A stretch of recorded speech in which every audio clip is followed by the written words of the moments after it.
Bom dia, bonitos! Tudo bem com vocês? Eu espero que sim. Bom, continuando o conteúdo da aula passada, que era média, moda e mediana, hoje a gente vai falar só sobre média, especificamente sobre a média ponderada. Na aula passada a gente falou sobre média aritmética e hoje a gente vai falar qual é a diferença, e quais são as semelhanças entre essas duas médias, média ponderada e média aritmética.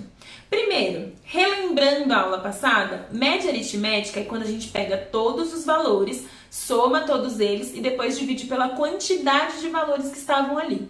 Então, se eu quero saber a média de idades de alunos de uma sala de aula, eu pergunto a idade de todos os alunos, somo esses valores e depois eu divido pela quantidade de alunos, pela quantidade de respostas que eu tive. Então, se são 20 alunos, pergunto a idade dos 20 alunos, depois eu divido por 20. Se são 15 alunos, pergunto a idade dos 15 alunos, somo e depois divido por 15. Tudo bem?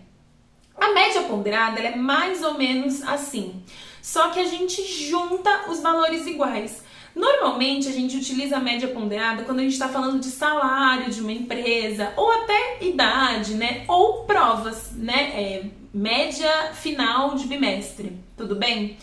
Se a gente está falando de salário de empresa, a gente sabe que numa empresa existem salários diferentes para cargos diferentes. Então, a gente, pensando numa empresa que tenha 10 funcionários, desses 10 funcionários, 5 funcionários exercem um determinado cargo de gestão, 2 funcionários são da limpeza e os outros 3 funcionários são da gerência, a gente sabe que essas 3 categorias vão ser diferentes. Então, tendo o salário, da gestão, da gerência e da limpeza, eu consigo multiplicar o da gestão por 5, porque são 5 funcionários, o da gerência por 3, porque são 3 funcionários, e o da limpeza por 2, porque são 2 funcionários. Somo esses produtos, essas multiplicações, e divido por 10. Por que 10?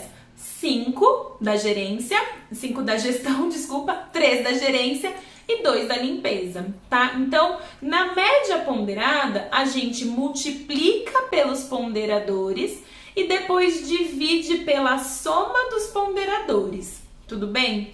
Quando a gente pensa em nota, por exemplo, média final, existe muitas vezes, os professores eles fazem a prova com peso 2, trabalho com peso 1, coisas desse tipo. Se a gente pensar em uma média onde a prova vale 2 e o trabalho vale 1, para calcular a média final do aluno, a gente pega a nota da prova, multiplica por 2, soma com a nota do trabalho multiplicado por 1, que é o próprio trabalho, e depois divide por 3.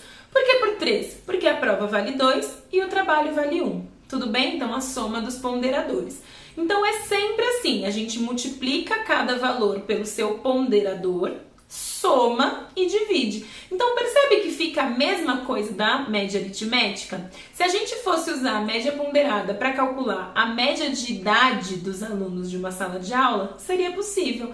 Bastava eu contar quantos alunos têm 12 anos, quantos alunos têm 13, quantos alunos têm 14, quantos alunos têm 15, multiplico, a quantidade de alunos que tem 12 por 12, a quantidade de alunos que tem 13 por 13, e assim por diante, e depois eu somo a quantidade de alunos, que no final vai ser o total de alunos. Tudo bem? Espero que vocês tenham entendido. Qualquer dúvida, me procurem. Continuem em casa, continuem se cuidando. A pandemia não acabou, estamos ainda em estado crítico, tá bom? Se precisarem sair, usem máscara e se protejam. Beijos e até a próxima!